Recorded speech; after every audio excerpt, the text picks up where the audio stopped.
This is the IELTS listening test. You will hear a number of different recordings, and you will have to answer questions on what you hear. There will be time for you to read the instructions and questions, and you will have a chance to check your work. All the recordings will be played once only. The test is in 4 parts. At the end of the test, you will be given 10 minutes to transfer your answers to the answer sheet. Now turn to Part 1.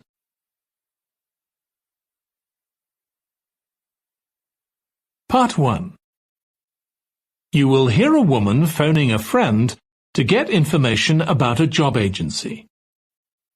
First, you have some time to look at questions 1 to 5.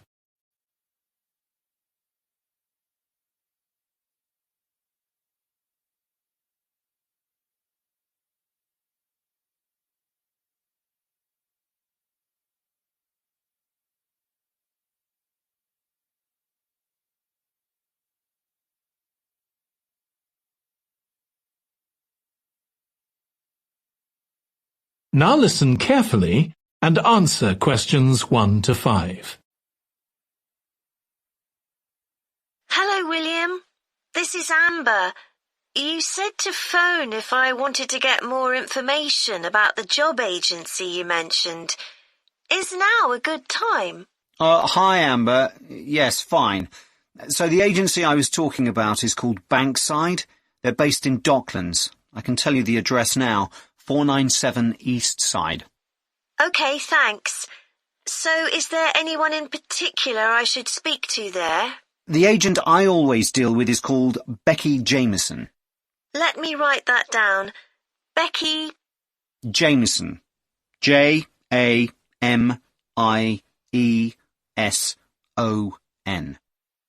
Do you have her direct line?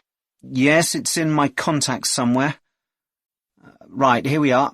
07866 510 333. I wouldn't call her until the afternoon if I were you. She's always really busy in the morning trying to fill last-minute vacancies. She's really helpful and friendly, so I'm sure it would be worth getting in touch with her for an informal chat. It's mainly clerical and admin jobs they deal with, isn't it? That's right. I know you're hoping to find a full-time job in the media eventually, but Becky mostly recruits temporary staff for the finance sector, which will look good on your CV, and generally pays better too. Yeah, I'm just a bit worried because I don't have much office experience. I wouldn't worry. They'll probably start you as a receptionist or something like that. So what's important for that kind of job isn't so much having business skills or knowing lots of different computer systems, it's communication that really matters, so you'd be fine there. And you'll pick up office skills really quickly on the job. It's not that complicated. OK, good. So how long do people generally need temporary staff for? It would be great if I could get something lasting at least a month. That shouldn't be too difficult. But you're more likely to be offered something for a week at first, which might get extended. It's unusual to be sent somewhere for just a day or two. Right. I've heard the pay isn't too bad. Better than working in a shop or a restaurant. Oh, yes, definitely. The hourly rate is about £10, $11 if you're lucky. That's pretty good. I was only expecting to get £8 or £9 an hour. Before you hear the rest of the conversation, you have some time to look at questions 6 to 10.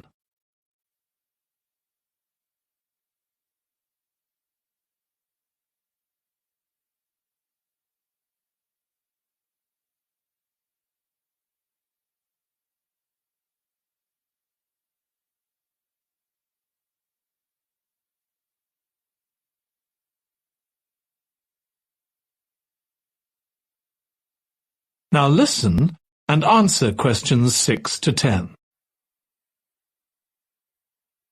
Do you want me to tell you anything about the registration process? Yes, please.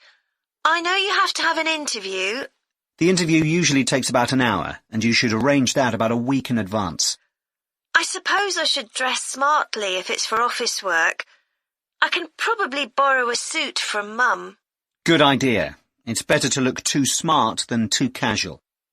Will I need to bring copies of my exam certificates or anything like that? No, they don't need to see those, I don't think. What about my passport? Oh yes, they will ask to see that. Okay. I wouldn't get stressed about the interview, though. It's just a chance for them to build a relationship with you, so they can try and match you to a job which you'll like. So there are questions about personality that they always ask candidates, fairly basic ones, and they probably won't ask anything too difficult, like what your plans are for the future. Hope not. Anyway, there are lots of benefits to using an agency. For example, the interview will be useful because they'll give you feedback on your performance so you can improve next time. And they'll have access to jobs which aren't advertised. Exactly. Most temporary jobs aren't advertised. And I expect finding a temporary job this way takes a lot less time. It's much easier than ringing up individual companies. Yes, indeed. Well, I think I've covered everything. That is the end of part 1. You now have 1 minute to check your answers to part 1.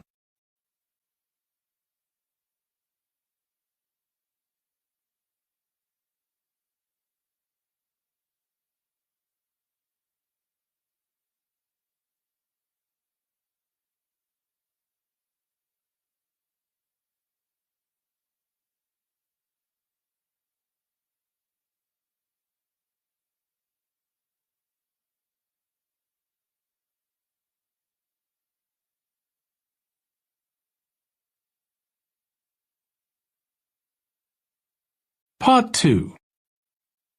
You will hear a woman giving a presentation about a holiday on an island in Britain that her company organises. First, you have some time to look at questions 11 to 14.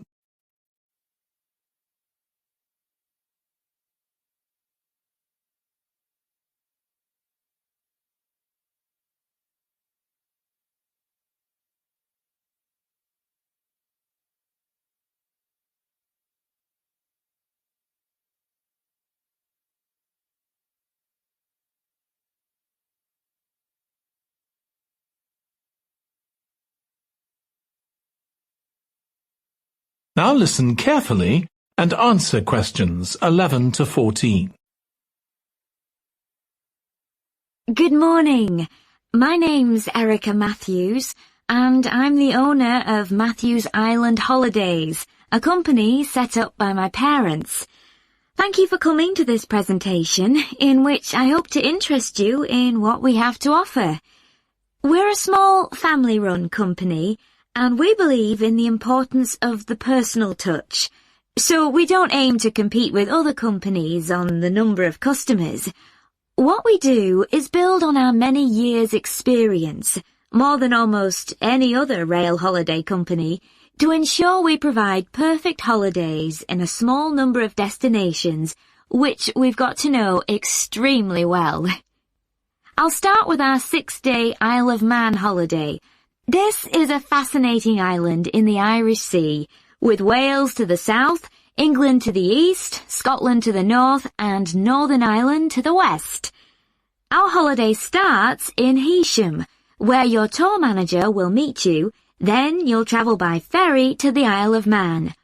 Some people prefer to fly from Luton instead, and another popular option is to go by train to Liverpool and take a ferry from there. You have 5 nights in the hotel, and the price covers 5 breakfasts and dinners, and lunch on the 3 days when there are organised trips. Day 4 is free, and most people have lunch in a cafe or restaurant in Douglas. The price of the holiday includes the ferry to the Isle of Man, all travel on the island, the hotel, and the meals I've mentioned. Incidentally, we try to make booking our holidays as simple and fair as possible, so unlike with many companies, the price is the same whether you book 6 months in advance or at the last minute, and there's no supplement for single rooms in hotels. If you make a booking, then need to change the start date, for example because of illness, you're welcome to change to an alternative date or a different tour for a small administrative fee. Before you hear the rest of the talk, you have some time to look at questions 15 to 20.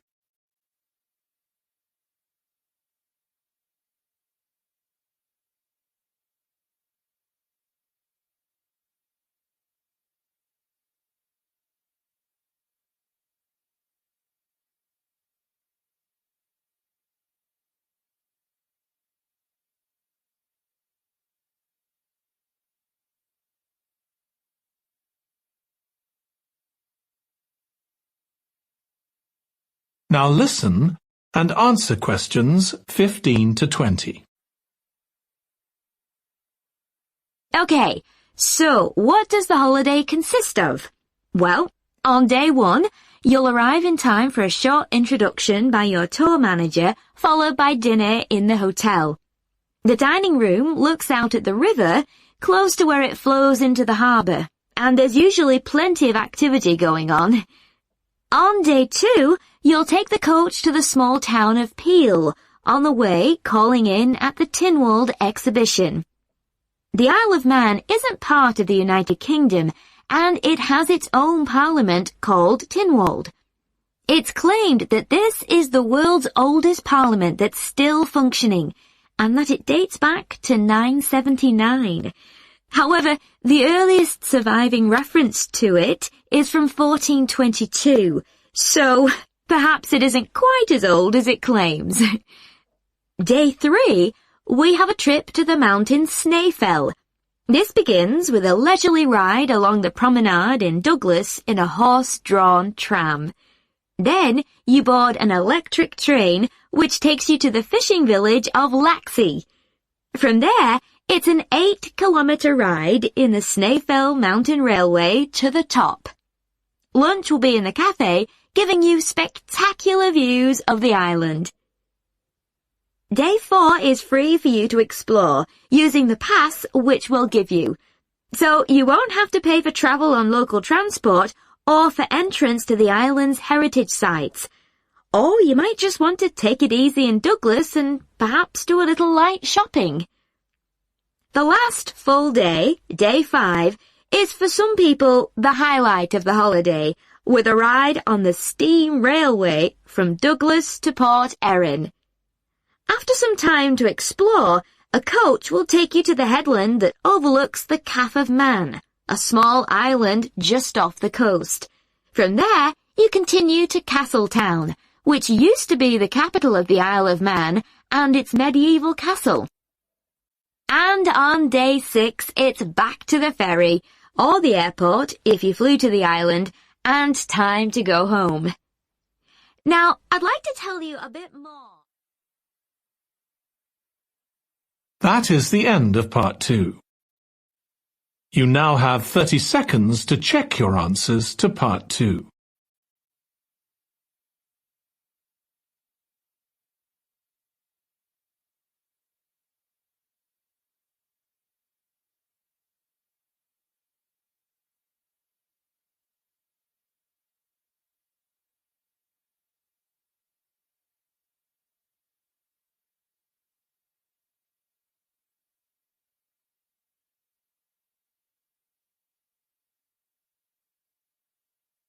Part 3. You will hear 2 psychology students discussing the effects of the order in which the children in a family are born. First, you have some time to look at questions 21 to 26.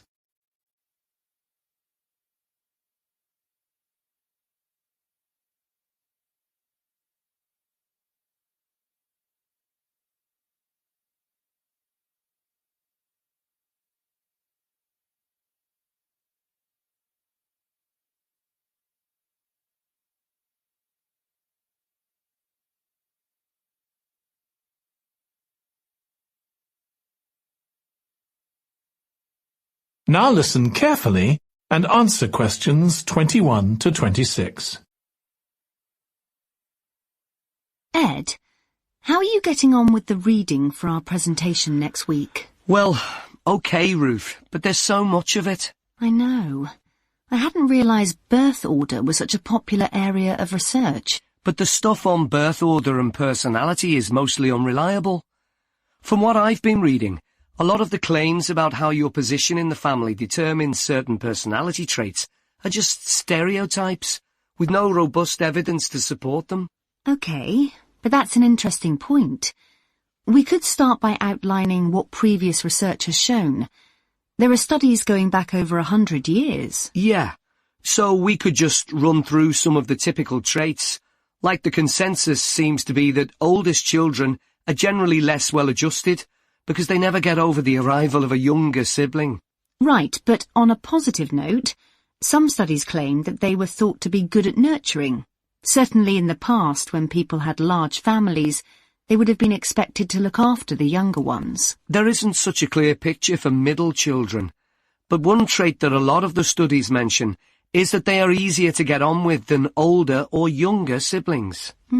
Generally eager to please and helpful, although that's certainly not accurate as far as my family goes. My middle brother was a nightmare, always causing fights and envious of whatever I had. As I said, none of this seems to relate to my own experience. I'm the youngest in my family, and I don't recognise myself in any of the studies I've read about. I'm supposed to have been a sociable and confident child who made friends easily, but I was actually terribly shy. Really? That's funny. There have been hundreds of studies on twins, but mostly about nurture versus nature. There was one on personality which said that a twin is likely to be quite shy in social situations because they always have their twin around to depend on for support. My cousins were like that when they were small. They were only interested in each other and found it hard to engage with other kids. They're fine now, though. Only children have had a really bad press. A lot of studies have branded them as loners who think the world revolves around them because they've never had to fight for their parents' attention. That does seem a bit harsh. One category I hadn't considered before was children with much older siblings. A couple of studies mentioned that these children grow up more quickly and are expected to do basic things for themselves, like getting dressed. I can see how that might be true, although I expect they're sometimes the exact opposite, playing the baby role and clamouring for special treatment. Before you hear the rest of the discussion, you have some time to look at questions 27 to 30.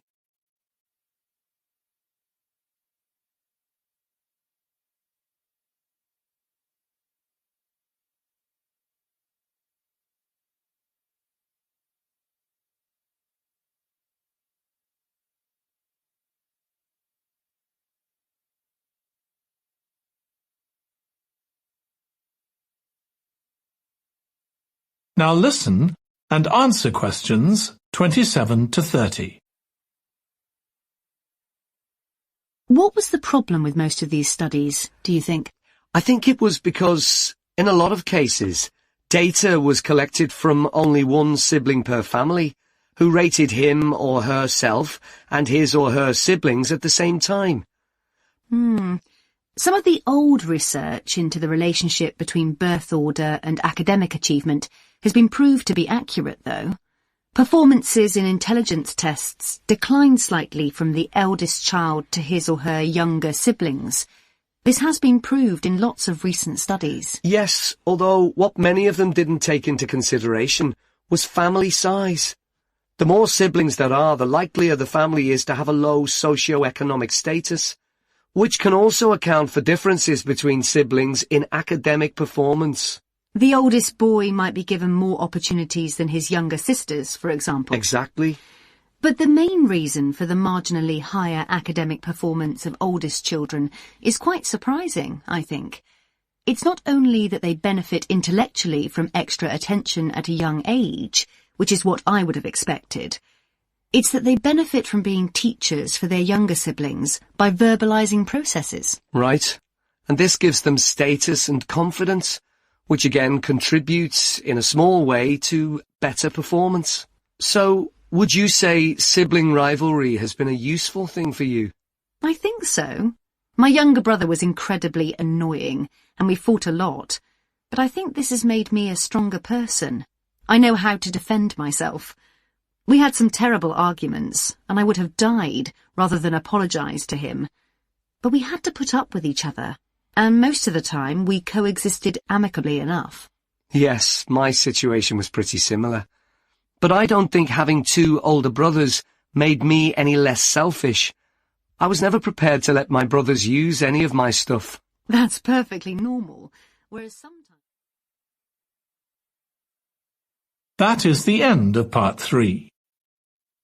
You now have 30 seconds to check your answers to part 3.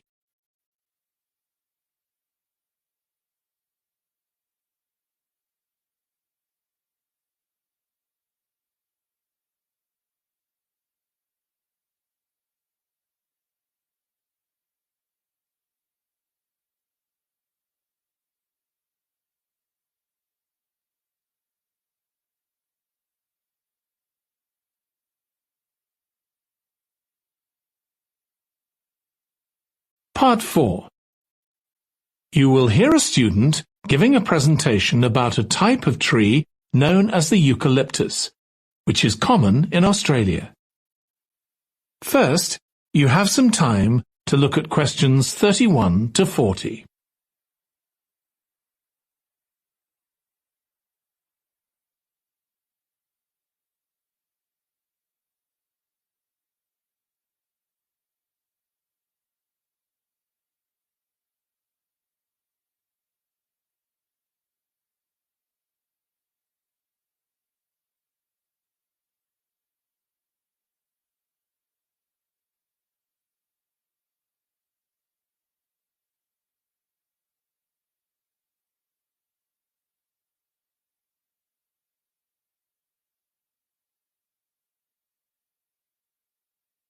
Now listen carefully and answer questions 31 to 40. Today, I'm going to talk about the eucalyptus tree. This is a very common tree here in Australia, where it's also sometimes called the gum tree. First, I'm going to talk about why it's important. Then I'm going to describe some problems it faces at present. Right, well, the eucalyptus tree is an important tree for lots of reasons.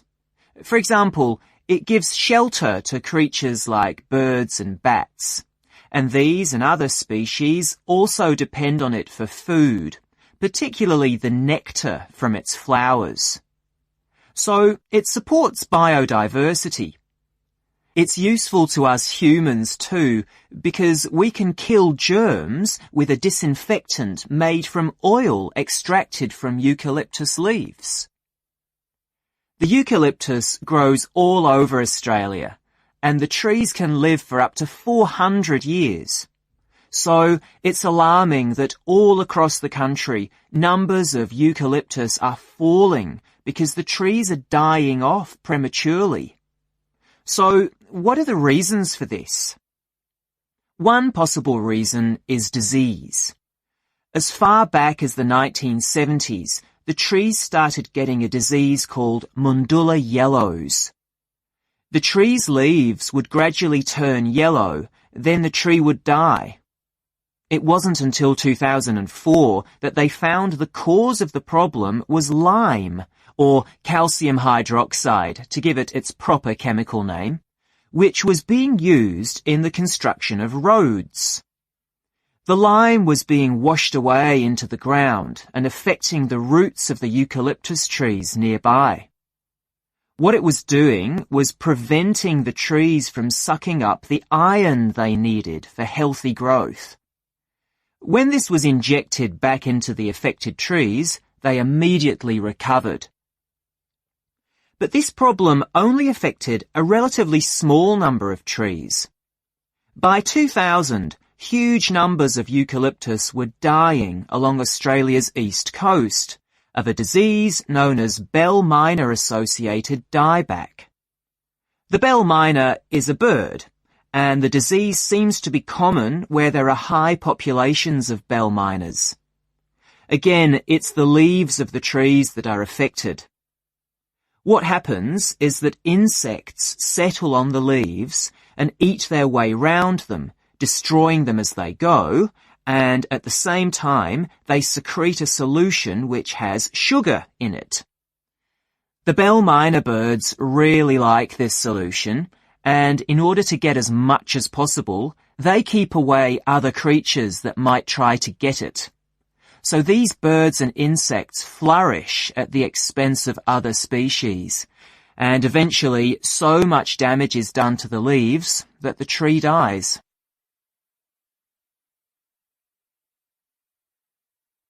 But experts say that trees can start looking sick before any sign of bell miner-associated dieback. So it looks as if the problem might have another explanation. One possibility is that it's to do with the huge bushfires that we have in Australia. A theory proposed over 40 years ago by ecologist William Jackson is that the frequency of bushfires in a particular region affects the type of vegetation that grows there. If there are very frequent bushfires in a region, this encourages grass to grow afterwards, while if the bushfires are rather less frequent, this results in the growth of eucalyptus forests. So why is this? Why do fairly frequent bushfires actually support the growth of eucalyptus? Well, one reason is that the fire stops the growth of other species which would consume water needed by eucalyptus trees. And there's another reason. If these other quick-growing species of bushes and plants are allowed to proliferate, they harm the eucalyptus in another way by affecting the composition of the soil and removing nutrients from it. So some bushfires are actually essential for the eucalyptus to survive as long as they are not too frequent. In fact, there's evidence that Australia's Indigenous people practiced regular burning of bushland for thousands of years before the arrival of the Europeans. But since Europeans arrived on the continent, the number of bushfires has been strictly controlled. Now, scientists believe that this reduced frequency of bushfires to low levels has led to what's known as dry rainforest, which seems an odd name as usually we associate tropical rainforest with wet conditions. And what's special about this type of rainforest? Well, unlike tropical rainforest, which is a rich ecosystem, this type of ecosystem is usually a simple one. It has very thick, dense vegetation, but not much variety of species. The vegetation provides lots of shade, so one species that does find it ideal is the bell miner bird, which builds its nests in the undergrowth there. But again, that's not helpful for the eucalyptus tree. That is the end of part 4. You now have 1 minute to check your answers to part 4.